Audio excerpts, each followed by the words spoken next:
Welcome to Honeybird Homefitters here on YouTube. I'm Rachel Ferguson, here to help you find a space that fits.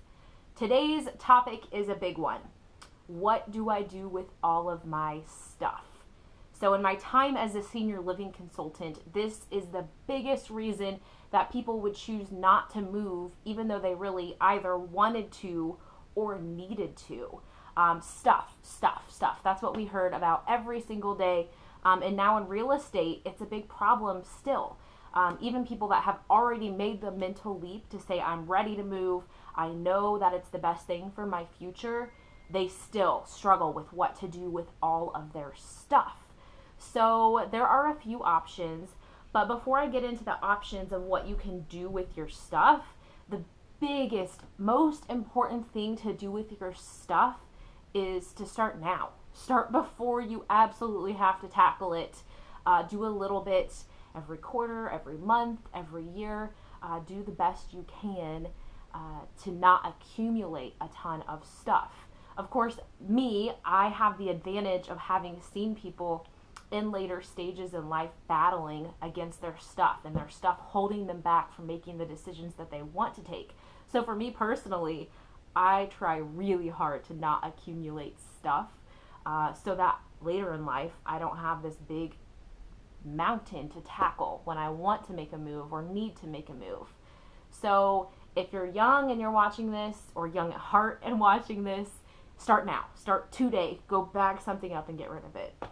But if you are in a position where a move is imminent, either you want to move to better your life or you need to move to make sure you're safe in the future, I do have 5 options for what you can do with that stuff. Option number 1 is give it to family. So I kind of cringe even saying that because in my family, we just kind of pass junk around to each other. Christmas decorations are a great example. When I got out my Christmas decorations this year, I found almost a whole tub's worth that I don't even really like that much, but it's just been given to me over time. So that was other people trying to get rid of their stuff and give it to me. So that's the downside to giving it to family, is if you do graciously give it to family, they may not really want it. So one way to do this is to have all the family over and walk your house. Walk with them and say, what do you want? What really appeals to you in this house? And then make a list. And then you could even do that years before you're ready to make a move. That way you know when the time comes, hey, my second oldest loves that hutch. So I know that hutch is going to have a home when the time comes. But if the move is imminent, you can do it now. Walk your family through the house, see what they want. You might have to block off certain things that are off limits and say, don't even say you want my big screen TV because I am taking that with me. But your family is a good resource. Maybe some grandkids are just getting started in their own first homes and they would enjoy some hand-me-down furniture. So option number 1 is to give that stuff to family and hopefully they're willing to take some. Option number 2 is kind of in the same boat. It's donate. So this one can be a little more work because you usually do have to load it up in your car and haul it off. Whereas if your family is getting a dresser, they're coming over to pick it up, right? But if you're donating it, you do have to actually, confession time, I have a garbage bag of clothes sitting right off camera that I'm about to take to Goodwill. And when I say I'm about to take it, it's probably been sitting there over a month. So those are the downsides to donating, is you have to get up the gumption to clean out the closet, bag it up, load up the car, take it, dump it off, and donate it. You also might want to find a cause that means something to you to donate to. Maybe that would give you a little more motivation to just get it done, as if you know for sure it's going to a good cause. I often take mine to Goodwill. There's nothing wrong with that, but I don't feel like I know that the person on the receiving end of this is going to absolutely need it, so I must get this done. So there's no drive to do it. Whereas if you take it to a charitable cause that you know someone is going to use it and needs it, you might feel a little more urgency to go ahead and get that done, which would be good to help you accomplish your task of getting rid of your stuff. So option number 2 for getting rid of your stuff is to donate. Option number 3 is to sell some of it. So what this looks like for me is taking pictures of it, posting it on Facebook Marketplace or eBay, Craigslist. If it's closed, there's all kinds of different apps for that. And this is where maybe you hire a grandkid to come in and do this for you.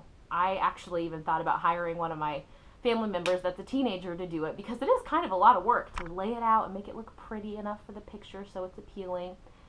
But if you do want to make a little cash off your stuff, selling it is a good option. Considerations are shipping can be a headache if it's not someone local. And if it is someone local, you probably want to meet them at a neutral location and not have them come to your house unless you know them. Or I guess if you're moving soon and you have a good security system, you could let them come to your house. But personally, I meet them somewhere. So that, again, adds in the hassle factor of, okay, got to schedule a time, find a place, meet them there, bring the stuff. That sometimes to me just isn't worth the $5 I'm going to get out of the pillow or whatever. So, you know, in some ways it's a good option. In some ways it's another hassle and another headache. And again, it depends on the item. So this is a lot of work for smaller items like clothes, pillows, accessories, picture frames, things like that. But if you have a nice piece of furniture or maybe a TV, like any equipment like a lawnmower, things like that, that you could get a few more bucks out of, might be worth the time and the effort to do this. Again, this is one that is best done over time and not cramming between when your house goes under contract and you have to be out. But you can go ahead and sell some of your stuff. Option number 4 is throw it away. I struggle with this one, and I bet a lot of you do as well, because you bought the stuff because you liked it, and you bought it because you saw value in it. So to take it and just throw it out seems so incredibly wasteful, and it kind of like hurts your heart a little, right? But honestly, at the end of the day, that's what's going to happen to a lot of this stuff anyways. Even if, say, I take a huge bag of clothes to Goodwill, they're probably going to say some of it isn't sellable or not in style anymore, or I don't know, what, it may not all be worth putting out for them. So they may end up throwing some out too. So throwing it away sometimes just cuts out all the hassle factor and gets it done. But you do have to a lot of times bring in a dumpster. It's amazing how quickly you can fill a dumpster up when you're cleaning out a house. So that costs money. And again, it's physically grueling to do this stuff, to clean out your whole house. But it is a good option to go ahead and throw some stuff away. So option number 5 is kind of all of the above. And option number 5 is that you do a little bit of each. So this is what I recommend. If you decide I am moving in 6 months, 3 months, step 1, have your family over. Make them dinner. Say, surprise, I'm moving. Kids, grandkids, nieces, nephews, do you want anything? How about this buffet table? How about this beautiful piece of art? And take them around the house. Ask them what they want. Arrange a time for them to come pick it up within the next week. Get it done. Get it out of there. Then you move to the donation phase. Is there anything that you think is not worth the hassle to sell, but a good cause could use them? Go ahead, load those up and donate them. Then you go through and pick out what you want to sell. So you marked the nice buffet table. None of your family members wanted it, but you could probably get some money out of it. Go ahead and post that on Facebook. Call in a family member to help be your marketer and post it on all the websites to get that sold. Then you go through with that dumpster truck and throw everything away. And this is where maybe you have to have a mean loved one come in and be the bad guy to sweep everything that's left out, throw it out. But if you want to avoid all of those steps, this is what I always recommend to older adults, especially if you're doing a big downsize or a big move, is bring in professionals. So here in Kansas City, there are a number of incredible vendors that can actually pack you up and then unpack you and get you settled in at your new place, and it looks like you lived there all along. If you hire them to do that, then you bring in an estate sale person to come with, look at what's left of that. They will sell it, and then they will get rid of the rest.